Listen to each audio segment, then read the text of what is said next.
Naisip mo na ba na ang salitang binitiwan mo 5 minuto ang nakalipas ay maaaring nagpapasira ng isang relasyon sa mismong sandaling ito?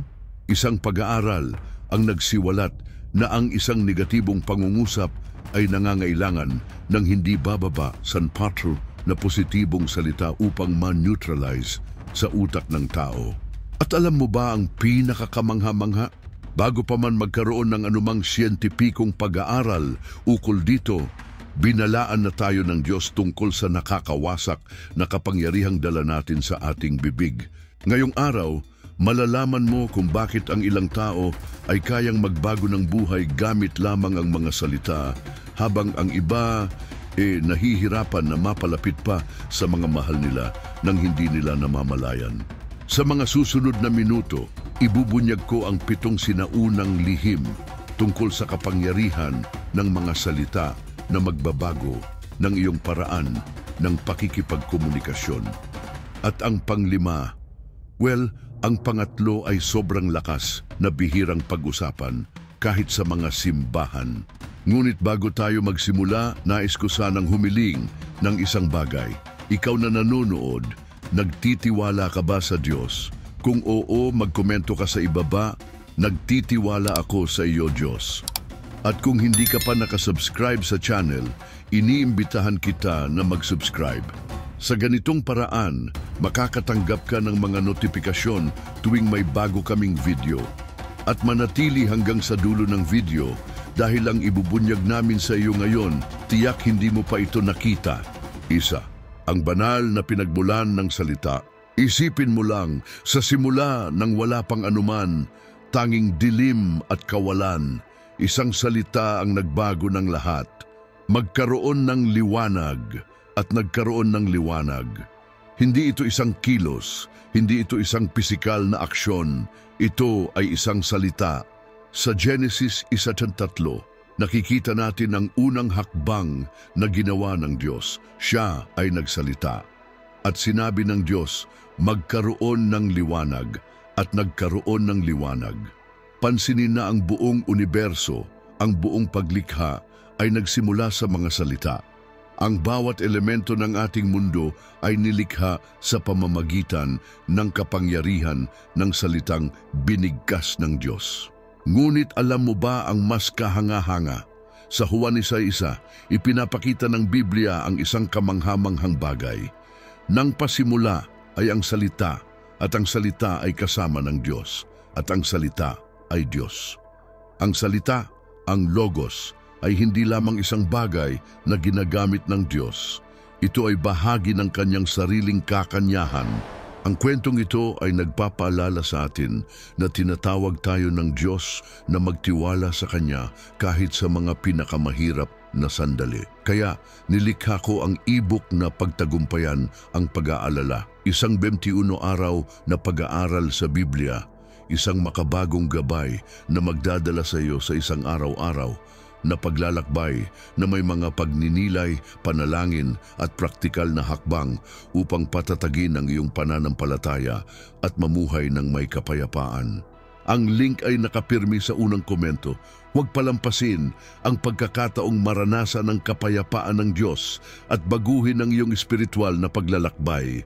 At narito na ang bahagi na magbabago ng iyong buhay. Alam mo ba na nang likhain tayo ng Diyos ayon sa kanyang imahe at wangis, binigyan niya tayo ng parehong malikhaing kapangyarihan sa pamamagitan ng mga salita? Isipin mo, ilang beses mo nang nakita ang isang simpleng salita ng paghikayat na nagbago ng araw ng isang tao? O paano ang isang matigas na salita ay nagwasak ng mga taon ng pagkakaibigan? Hindi ito isang pagkakataon. Ito ay dahil dala natin ang banal na pamana ng kapangyarihan ng salita. Hayaan mong ikwento ko sa iyo ang isang tunay na kwento. Si Maria ay isang guro na may estudyanteng tinuturing na problema ng lahat. Isang araw, imbes na punahin siya tulad ng ginagawa ng iba, tumingin siya sa mga mata ng estudyante at sinabi, "Nakikita ko ang malaking potensyal sa iyo." Isang pangungusap lang. Ngayon, 15 taon na ang nakalipas. Ang estudyanteng iyon ay isang matagumpay na doktor. at palaging sinasabi na ang mga salitang iyon ang nagbago ng takbo ng kanyang buhay. Sa Kawikaan 18:21, makikita natin ang isang makapangyarihang katotohanan. Ang kamatayan at buhay ay nasa kapangyarihan ng dila. Hindi ito isang metapora. Ito ay isang espiritual na realidad na ating nararanasan araw-araw. Ngayon, nais kong tumigil ka saglit at mag-isip, anong mga salita ang binitiwan mo ngayong araw? Mga salitang naglikha o nagwasak, mga salitang nagpatibay o nagpatumba. At kung sasabihin ko sa iyo na may paraan upang gamitin ang banal na kapangyarihan ng mga salita upang ganap na baguhin ang iyong realidad? Sa susunod na bahagi, ipapakita ko sa iyo kung paano ito gawin at mauunawaan mo kung bakit ang ilang tao ay nakakamit ang mga hindi pangkaraniwang resulta sa pamamagitan lamang ng pagbabago ng paraan ng kanilang pagsasalita. Bago tayo magpatuloy, nais kong gawin mo ito. Magkomento sa ibaba ng isang salita o pangungusap na sinabi ng isang tao na nagbago ng iyong buhay. Magugulat ka kapag nakita mong gaano karaming tao ang nabago rin ng kapangyarihan ng mga salita. 2, ang epekto ng mga salita sa araw-araw na buhay. Napansin mo na ba kung paano ang isang simpleng magandang umaga na binigkas ng tapat ay maaring baguhin ang takbo ng iyong araw? O kung paano ang isang matigas na salita ay maaring magdulot ng bagyo sa iyong lugar ng trabaho? Nakakamangha kung paano ang maliliit na salita ay may ganitong kalaking kapangyarihan. Magsimula tayo sa isang katotohanan na matatagpuan natin sa Kawikaan. Ang dila ay may kapangyarihan ng buhay at kamatayan. Hindi lang ito isang maganda at malalim na metapora. Ito ay isang realidad na ating nararanasan araw-araw sa bawat pag-uusap, sa bawat mensahe na ating ipinapadala. Isipin mo ang isang halaman. Kapag araw-araw mo itong dinidiligan ng malinis na tubig, lumalaki ito ng malakas at malusog. Pero kung magsisimula kang magbuhos ng mga nakalalasong produkto, malalanta ito at mamamatay. Ganyan ang epekto ng ating mga salita sa mga relasyon. Sa bahay, halimbawa, ilang beses na isang simpleng pangungusap na wala kang ginagawa ng tama ang sumisira sa tiwala sa sarili ng isang bata? O gaano katagal maghilom ang puso ng isang asawa matapos marinig ang pinagsisisihan ko na ikinasal ako sa iyo? Ang mga salitang ganito ay parang lason na dahan-dahang kumakalat. Ngunit mayroon ding kabilang bahagi ng barya. Isipin mo ang isang boss na araw-araw kinikilala ang pagsusumikap ng kanyang mga empleyado. Magaling ang ginawa mong trabaho. Ang dedikasyon mo ay may malaking epekto dito. Ang mga salitang ito ay lumilikha ng isang kapaligiran sa trabaho kung saan ang mga tao ay nararamdaman na pinapahalagahan at naiinspirasyon na gawin ang kanilang makakaya. Sa kasal, ang mga pangungusap tulad ng ipinagmamalaki kita, mahalaga ka sa akin, salamat sa pagiging nandyan sa aking tabi, ay tulad ng mga brick na bumubuo ng isang kuta ng pagmamahal at tiwala. Ito ay mga araw-araw na pamumuhunan na magbibigay ng mga bunga na walang hanggan. At hindi lang ang mga salitang sinasabi natin sa iba, kundi pati na rin ang mga sinasabi natin sa ating sarili. Kapag nagising ka at sinabi mong magiging magulo ang araw ko, ikaw ay nagpopropesiya para sa iyong sariling araw. Piniprograma mo ang iyong isipan upang makita lamang ang mga problema at kahirapan. Kaya't pinapayuhan tayo ng Diyos sa Filipos na mag-isip tungkol sa lahat ng bagay na totoo, marangal, tama, dalisay, kaakit-akit, at karapat-dapat purihin. Dahil ang mga bagay na pumupuno sa ating isipan ay lumalabas sa ating bibig, at ang mga lumalabas sa ating bibig ay humuhubog sa ating realidad. Bibigyan kita ng isang praktikal na halimbawa. Si Maria ay isang tao na laging nagrereklamo tungkol sa lahat ng bagay. Ang init naman, ang trabaho ko ay isang bangungot, napakahirap ng buhay ko, At alam mo ba kung ano ang nangyari? Unti-unting umiwas ang mga tao sa kanya. Walang kayang manatili malapit sa isang tao na tanging negatibo ang nakikita. Hanggang isang araw, nagpasya siyang magbago. Nagsimula siyang magsanay ng pasasalamat sa kanyang mga salita. Anong biyaya magkaroon ng trabaho? Ang saya ng magkaroon ng pamilya. Salamat sa isang araw na buhay. Sa loob ng ilang buwan, hindi lang ang kanyang social circle ang nagbago, kundi pati na rin ang kanyang buhay ay nagsimulang mag-reflect sa mga bagong salita niya. At alam mo ba kung ano ang mas nakakatuwa? Ang modernong agham ay napatunayan na ang sinasabi na ng Biblia ilang libong taon na ang nakararaan. Ipinapakita ng mga pag-aaral na ang mga positibong salita ay naglalabas ng mga hormone na nagpapalakas sa ating immune system, habang ang mga negatibong salita ay nagpapataas ng ating stress at anxiety. Ngunit paano natin ito maisasagawa sa praktika? Magumpisa sa pagiging maingat sa mga unang salita mo sa araw. Ano ang sinasabi mo kapag tinitingnan mo ang iyong sarili sa salamin? Ano ang sinasabi mo sa iyong pamilya sa almusal? Paano mo binabati ang iyong mga katrabaho? Gumawa ng isang ehersisyo. Sa loob ng isang linggo, bago magsalita ng kahit ano, itanong mo sa iyong sarili, ang mga salitang ito ba ay magtatayo o magwawasak? Palalapitin ba o palalayo?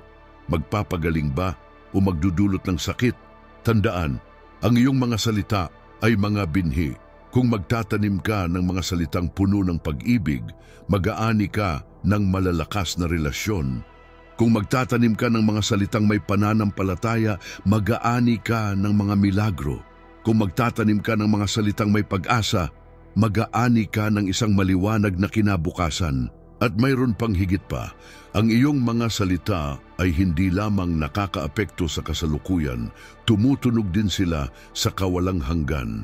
Ang isang salita ng pampatibay loob na ibinibigay mo sa iyong anak ngayon ay maaaring maging lakas na kakailanganin niya pagkatapos ng 20 taon. Ang taus-pusong papuri na binanggit mo sa iyong asawa ay maaaring maging gasolina na magpapatatag sa inyong kasal sa mga pagsubok.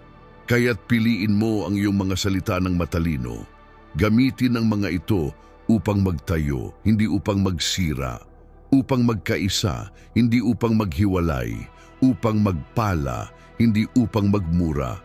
Dahil sa huli, ang mga salitang itatanim mo ngayon ay ang hardin na aanihin mo bukas. 3, ang katahimikan bilang karunungan.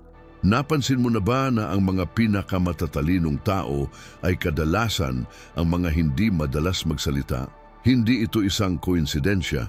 Sa isang mundong ang lahat ay nais magkaroon ng huling salita, ang katahimikan ay naging isang nawawalang sining.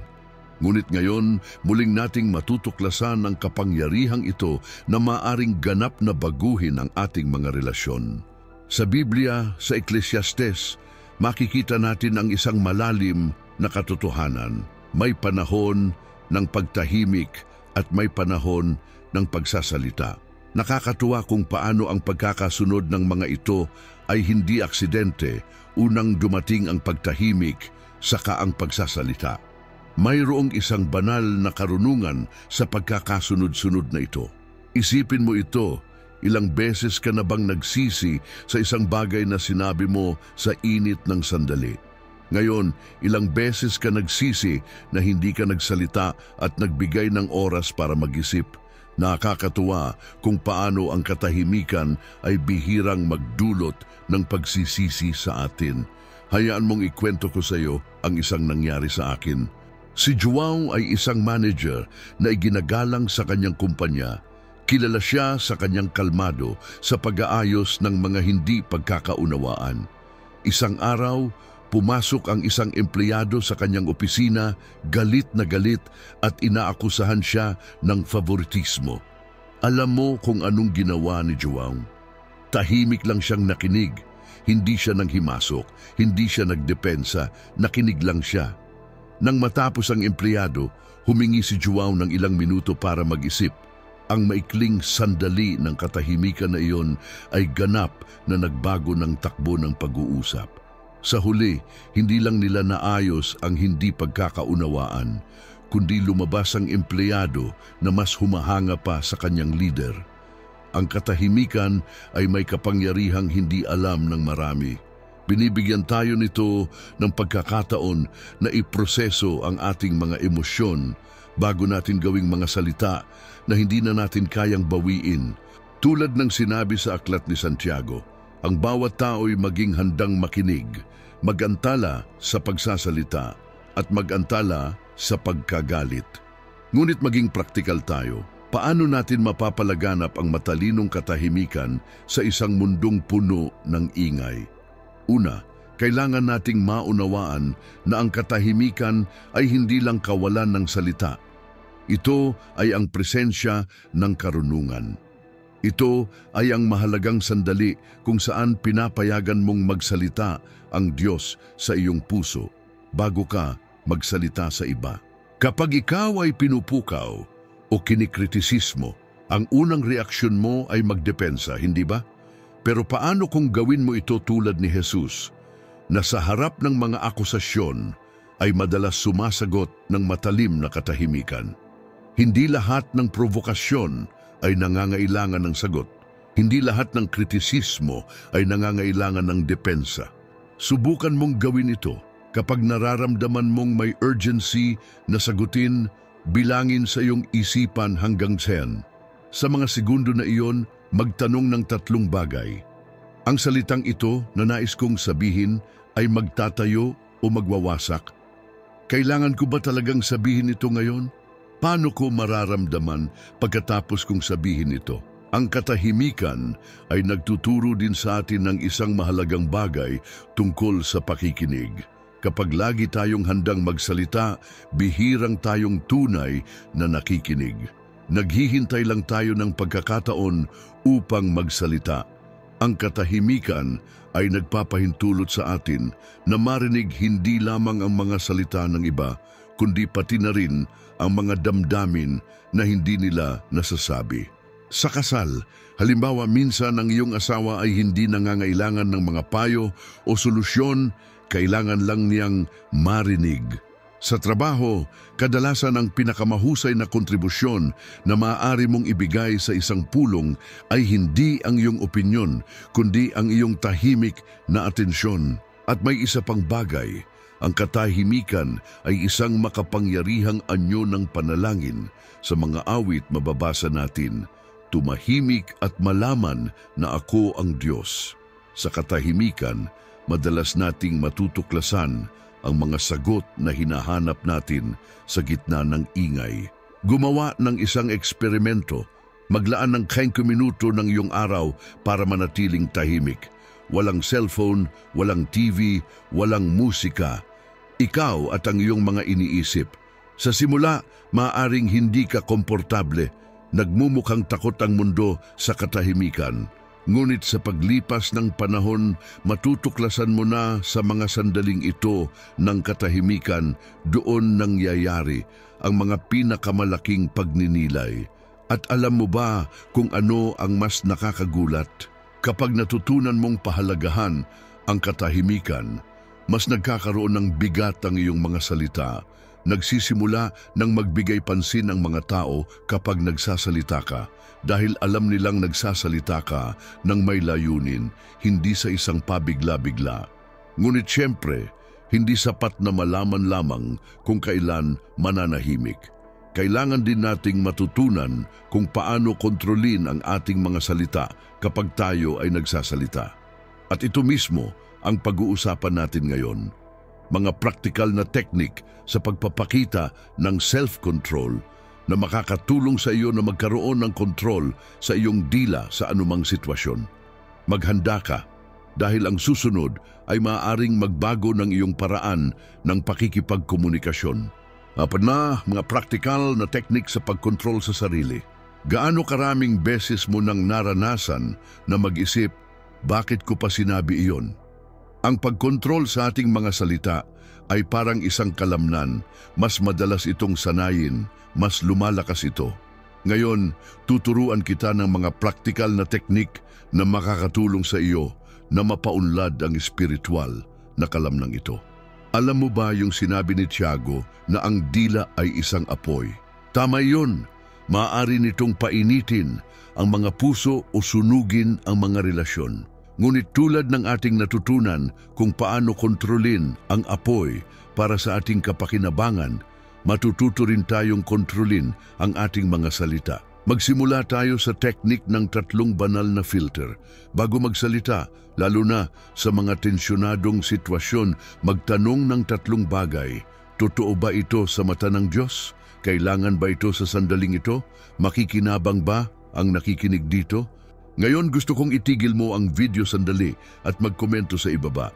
Alin sa 3 tanong ang sa tingin mo ay pinakamahirap sagutin? Maaaring makatulong ang iyong sagot sa iba pang tao na dumaranas ng parehong hirap. Isa pang makapangyarihang teknik ay ang tinatawag kong paghinga ni David. Tulad ni David na nagmumuni-muni sa mga salita ng Diyos bago gumawa ng mga mahahalagang desisyon, mag-practice tayo ng malay na paghinga. Kapag nararamdaman mong magsasalita ka ng impulsibo, huminga ng malalim ng 4 na segundo. Huwag huminga ng 4 na segundo, maglabas ng hininga ng dahan-dahan ng 4 na segundo. Gamitin ang sandaling ito upang hayaang gabayan ng banal na espiritu ang iyong mga salita. Mayroon ding teknik ng divine pause. Kapag may nagproboka sa iyo o nagpasakit ng iyong loob, maglaan ng hindi bababa sa 5 segundo bago sumagot. Sa oras na iyon, mag-isip ng isang talata mula sa Biblia na magpapakalma sa iyo. Maaaring ang malumanay na sagot ay nagpapawi ng galit o anumang talata na makakatulong sa iyong mapanatili ang kalmado. Ang isang practice na nagtransforma sa buhay ng maraming tao ay ang Daily Word Journal. Bago matulog, maglaan ng 5 minuto upang sagutin. Antonising mga salitang sinabi ko ngayon ang naglapit sa mga tao sa Diyos.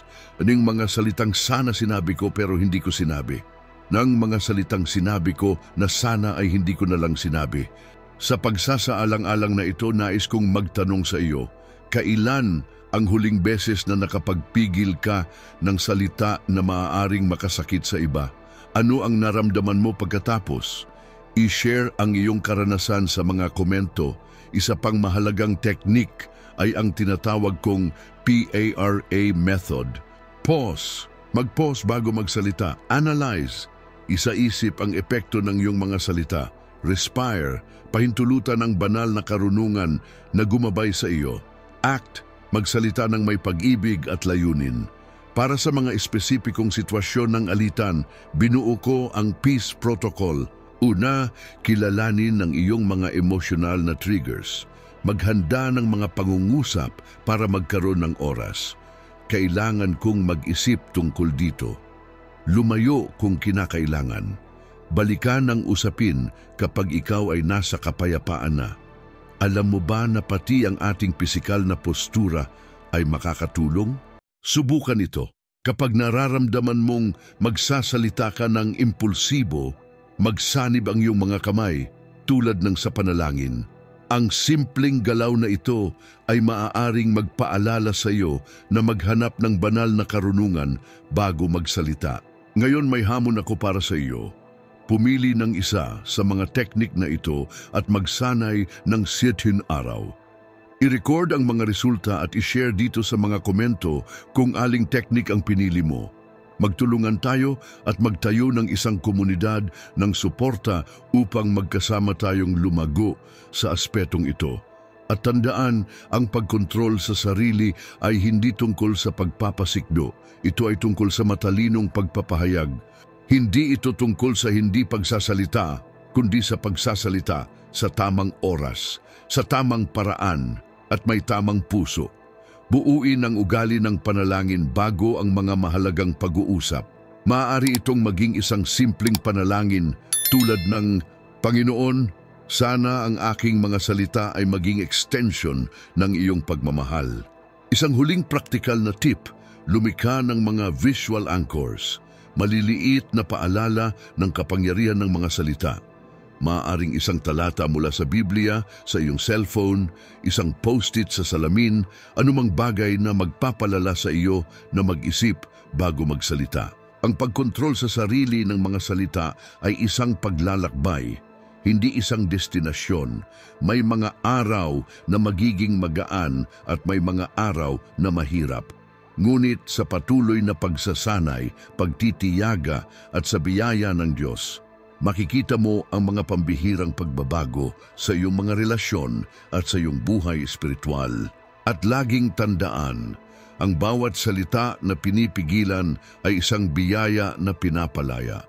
Ang bawat malay na katahimikan ay isang tagumpay na nakuha. Ang bawat magaan na sagot ay isang patutuo ng pag-ibig ng Diyos na kumikilos sa pamamagitan mo. 5. Ang pagpapagaling sa pamamagitan ng mga salita. Naisip mo na ba na ang iyong mga salita ay maaaring maging gamot na kailangan ng isang tao ngayon? Sa Kawikaan, matutuklasan natin ang isang makapangyarihang katotohanan. Ang magagandang salita ay parang pulot-pukyutan, matamis sa kaluluwa at kalusugan sa mga buto. Isipin mo ang isang pisikal na sugat. Kapag naglagay tayo ng gamot, nagsisimula itong maghilom. Ganon din ang mga salita para sa mga sugat na emosyonal at espiritual. Isang salita ng pagpapalakas sa tamang panahon ay maaaring magsimula ng isang malalim na proseso ng pagpapagaling sa buhay ng isang tao. Hayaan mong ibahagi ko sa iyo ang isang bagay na makapagpapabago. May 3 uri ng mga salita na nagpapagaling. Kapag sinabi mo sa isang tao na naniniwala ako sa iyo, nagtatanim ka ng isang binhi ng tiwala na maaaring magbunga ng pagpapahalaga sa sarili. Ilang tao sa iyong paligid ang natutuyo dahil sa kakulangan ng mga ganitong salita. Ang iyong anak na nangangailangan marinig ang ipinagmamalaki kita, ang iyong asawa na nagnanais ng mahalaga ka sa akin, ang iyong kaibigan na nangangailangan ng hindi ka nag-iisa dito. Sa mga oras ng dilim, isang simpleng pangungusap tulad ng lalampasan din natin ito ay maaaring maging ilaw na kailangan ng isang tao upang magpatuloy. Tulad ng sinabi ni Isaias, binigyan ako ng Panginoon ng mga salita ng karunungan upang malaman kong sabihin sa mga pagod kung ano ang kanilang kailangang marinig. Minsan, hindi kailangan ng tao ng komplikadong mga payo. Kailangan lang nilang malaman na may pag-asa pa. Ang pag-ibig na ipinapahayag sa mga salita ay may kapangyarihang supernatural. Iniibig kita, pinasasalamatan kita, patawarin mo ako. Ito ay mga salitang kayang magbuwag ng mga pader at magtayo ng mga tulay. Itinuro sa atin ni Jesus na ang pag-ibig ay ang pinakamakapangyarihang lakas sa universo at kapag iniuhulog natin ang pag-ibig na iyon sa mga salita, nangyayari ang mga milagro. Paano natin maisasabuhay ito sa praktika? Simulan ang iyong umaga sa pagpapala ng mga tao. Sa halip na simpleng magandang araw, sabihing naway maging pinagpala ang iyong araw. Mukhang isang maliit na pagbabago, ngunit may dalang ibang layunin, isang positibong enerhiya na maaaring magbago ng araw ng isang tao. Magpraktis ng tinatawag kong ministrong 32 segundo. Maglaan ng kalahating minuto araw-araw upang magsabi ng isang salita na magpapalakas sa isang tao. Maaari itong isang tapat na papuri, isang salita ng pasasalamat o isang partikular na pagkilala. Kapag nakatagpo ka ng isang tao na dumadaan sa hirap, iwasan ng mga karaniwang pangungusap tulad ng maging okay din yan. Sa halip, gumamit ng mga salitang nagpapakita ng tunay na empatiya. Nandito ako para sa iyo. Valid ang sakit mo. Lalampasan din natin ito. Tandaan, ang mga salitang nagpapagaling ay hindi lamang ang mga sinasabi natin sa iba, kundi pati na rin ang mga sinasabi natin tungkol sa iba. Kapag ang isang tao ay nagkamali, ang iyong mga salita ay maaaring magsilbing instrumento ng pagpapanumbalik o ng paghatol. Pumili kang maging isang tagapagbigay ng pagpapanumbalik. Buuin ang ugali ng panalangin bago magbigay ng payo sa iba. Ipagdasal sa Diyos ang karunungan upang sabihin ang talagang kailangan marinig ng tao, hindi lamang ang nais nating sabihin. Tulad ng nakasulat sa Isayas, binigyan ako ng Panginoong Diyos ng dila ng mga marunong upang malaman kong patibayin sa mga salita ang mga pagod. Gumawa ng isang bangko ng mga salitang nagpapagaling, isang koleksyon ng mga pangungusap, talata mula sa Biblia at mga pahayag na maaaring gamitin sa iba't ibang sitwasyon. Kapag ang isang tao ay takot, mas malakas ang iyong lakas kaysa sa iyong takot. Walang gana, bawat hakbang mo ay isang tagumpay. Nagududa, hindi pa tapos ang iyong kwento. Nag-iisa, mas mahal ka kaysa sa iyong iniisip. At huwag kalimutan ang kapangyarihan ng patotoo. Ibahagi ang iyong mga kwento ng tagumpay. Ito ay mga binhi ng pag-asa sa buhay ng nakikinig. Kapag ikinukwento mo kung paano ka tinulungan ng Diyos upang malampasan ang isang laban, nag-aalok ka ng mapa para sa isang tao na naroon sa parehong digmaan. Tandaan din na ang pagpapagaling sa pamamagitan ng mga salita ay hindi agad-agad. Tulad ng gamot na kailangang inumin ng regular, ang mga salitang pagpapala ay kailangang bigkasin ng tuloy-tuloy. Isang proseso ito ng pagpapagaling na nangangailangan ng pasensya at pagtitiyaga. Sa huli, maunawaan mo na ang iyong mga salitang nagpapagaling ay isang pagpapalawig ng pag-ibig ng Diyos. Kapag nagsasalita ka ng buhay para sa isang tao, ikaw ay nagiging daluyan ng biyayang banal. Tulad ng nakasulat, ang dila ng mga marunong ay gamot. At narito ang isang hamon para sa iyo. Tukuyin ang 3 tao na dumadaan sa mahihirap na panahon at magpasya kang magsalita ng mga salitang buhay para sa kanila sa loob ng 1 linggo. Obserbahan kung paano ang maliliit na salita ay maaaring magdulot ng malalaking pagbabago. Dahil sa huli, ang bawat salitang pagpapala na binibigkas natin ay parang binhi na itinanim sa hardin ng Diyos. Balang araw, magbubunga ito ng pagpapagaling at pagpapanumbalik. 6. Ang kapangyarihan ng pangkalahatang pagpapatawad. May isang pangungusap na literal na nakakabali ng mga espiritual at emosyonal na tanikala. Isang pangungusap na may kapangyarihang magpagaling ng malalim na mga sugat at magbago ng mga buhay. Pinapatawad kita. Alam mo ba kung bakit ang pagpapatawad na binibigkas ay napaka-powerful? Dahil noong si Jesus ay nasa krus, hindi lamang niya pinatawad sa kanyang puso, binigkas niya, "Ama, patawarin mo sila sapagkat hindi nila alam ang kanilang ginagawa." Ipinapakita sa atin ng halimbawa na ito na may espesyal na kapangyarihan kapag ang pagpapatawad ay isinasalita. Maraming tao ang nagsasabi, "Pinatawad ko na siya sa aking puso." Ngunit may isang espesyal na dimensyon ng pagpapagaling kapag binibigkas natin ang pagpapatawad.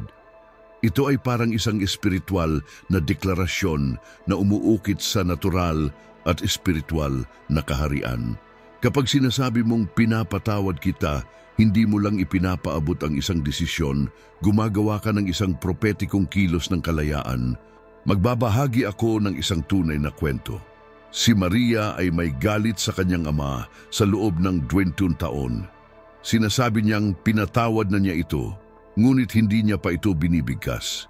Isang araw, nagtapang siya at sinabi, "Ama, pinapatawad kita sa pag-abandona mo sa amin."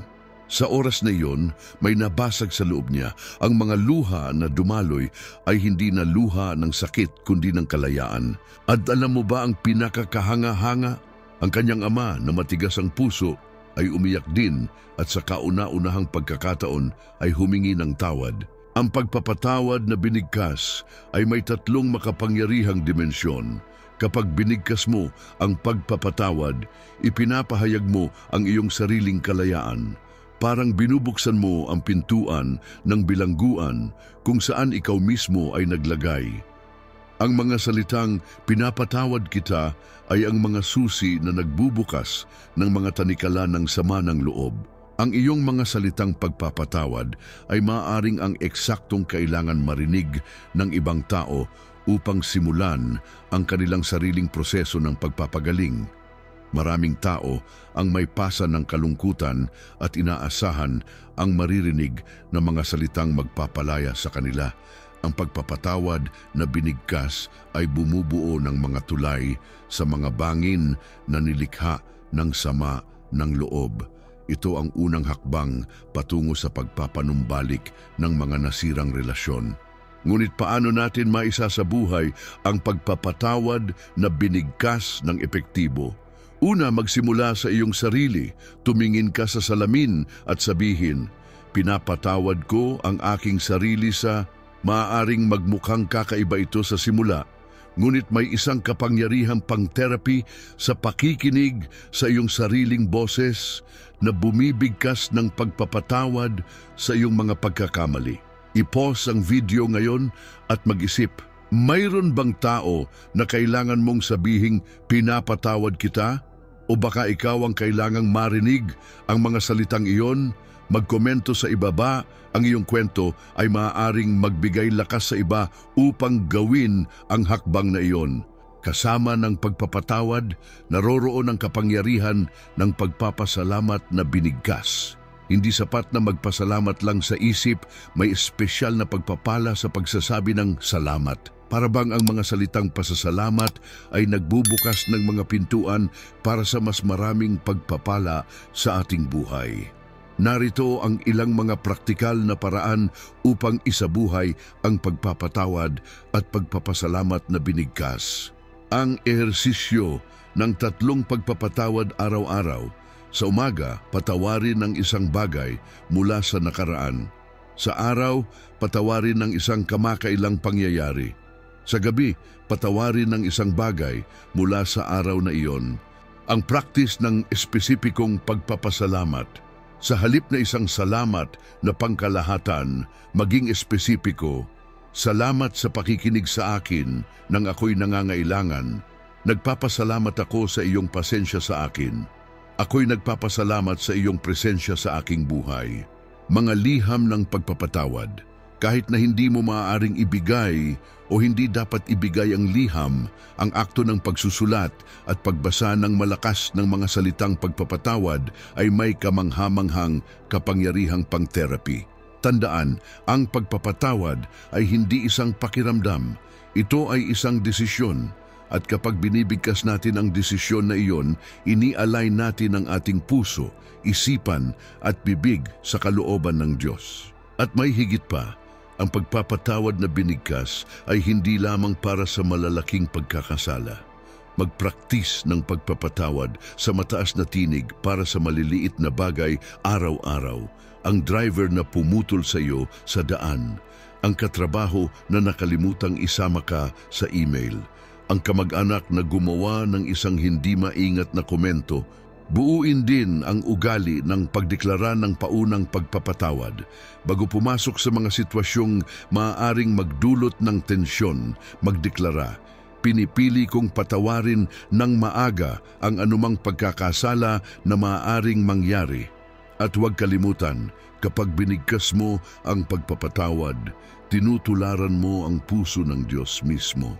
Tulad ng nakasulat, sapagkat ako'y magiging maawain sa kanilang mga kasalanan at hindi ko na aalalahanin pa ang kanilang mga kasamaan.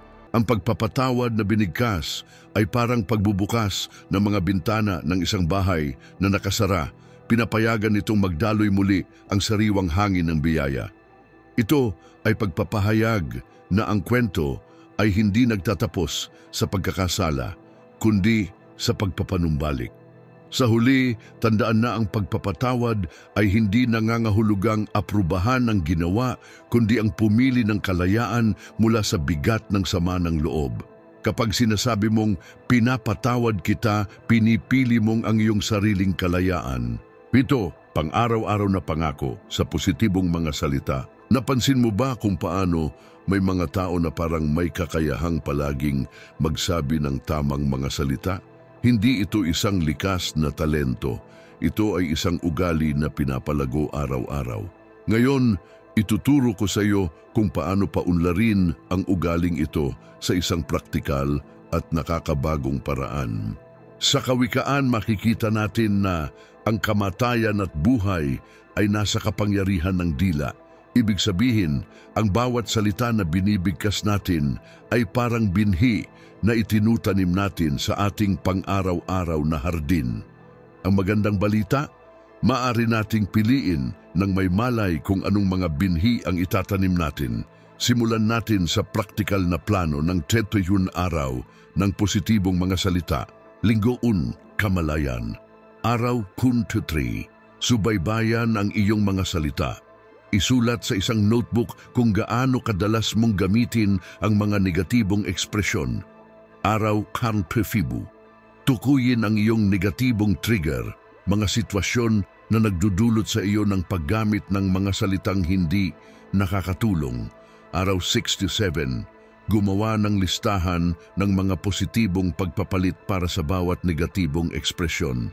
Linggo 2, pagbabago. Araw 8 to 10, simulan ang bawat umaga sa mga positibong pahayag tungkol sa iyong araw. Araw 11 to 12, magbigay ng tiyak na papuri sa 3 tao bawat araw. Araw 13-14, palitan ang bawat reklamo ng isang pagpapahayag ng pasasalamat. Linggo 3, pagpapatibay. Araw 15-17, magbahagi ng kahit isang salita ng pagpapalakas sa bawat tao na iyong makikilala. Araw 18-19, magsulat ng mga liham ng pagpapahalaga sa mga taong mahalaga sa iyong buhay. Araw 20-21, gumawa ng iyong personal na bokabularyo ng pagpapala.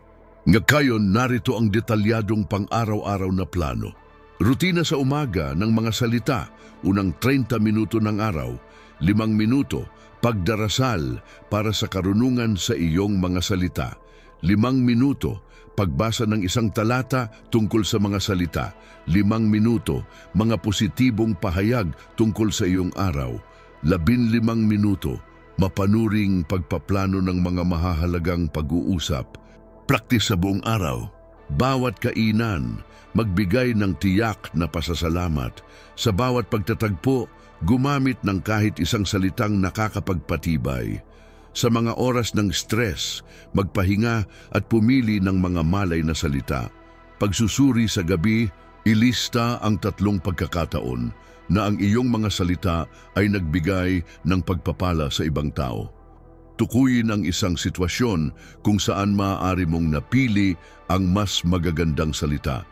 Magplano ng 3 pagkakataon ng pagpapala para sa susunod na araw. Mga praktikal na ehersisyo upang paunlarin ang iyong edifying vocabulary, hamong papuri na tiyak. Sa halip na magsabi ng magandang trabaho, matutong maging tiyak, hinangaan ko ang dedikasyon na ipinakita mo sa proyektong ito. Ang iyong atensyon sa detalye ay may malaking epekto.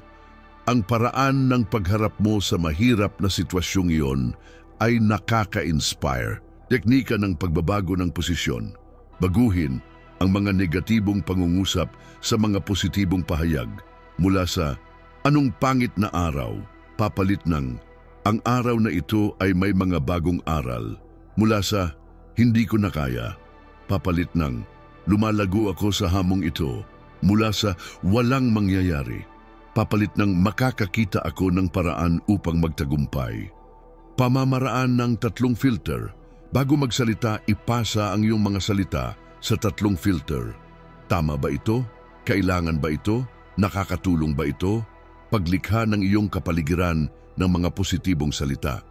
Inspirasyong dekorasyon, maglagay ng mga talata mula sa Biblia sa mga estratehikong lugar. Gumawa ng isang mural ng mga salita ng pagpapalakas. Gumamit ng mga post-it na may mga positibong pahayag sa salamin. Listahan ng mga pagpapalit. Gumawa ng iyong sariling listahan ng mga pagpapalit para sa mga karaniwang salita, problema, hamong o oportunidad, imposible. hindi ko pa natutuklasan ang paraan. Kinakailangan kong pinipili kong mga oras ng pag-checkpoint. Magtakda ng mga partikular na oras sa buong araw upang suriin ang iyong bokabularyo. 9:10 a.m. Paano ko sinimulan ang aking araw? 12:00 p.m. Kumusta ang aking mga interaksyon? 3:00 p.m. Kailangan ko bang baguhin ang anuman? 6:00 p.m. Ano ang naging epekto ng aking mga salita ngayong araw? Ngayon, nais kong gumawa ka ng isang pangako sa iyong sarili. Pumili ng isang partikular na larangan upang simulan ang iyong pagbabago. Maaring ito ay mga salita sa puok ng pamilya, komunikasyon sa trabaho, panloob na dialogo, pagpapahayag ng pananampalataya. Tandaan, ang pagbabago ng iyong bokabularyo ay isang paglalakbay, hindi isang destinasyon. Bawat araw ay isang bagong pagkakataon upang maghasik ng mga salita ng buhay. Tulad ng nasusulat, nawa ang mga salita ng aking bibig at ang pagninilay ng aking puso ay kalugod-lugod sa iyo, Panginoon. At sa wakas, gawin mong pangako ang panalangin ito araw-araw. Panginoon, maglagay ka ng gwardya sa aking bibig, bantayan mo ang pintuan ng aking mga labi, upang ang aking mga salita ay laging maging isang pagninreflect ng iyong pagmamahal. Inaanyayahan ko kayong panoorin ang 2 video na iniiwan namin dito sa screen. Tiyak ay magugustuhan ninyo at huwag kalimutan mag-subscribe sa channel upang makatanggap ng mga notifikasyon ng mga bagong video.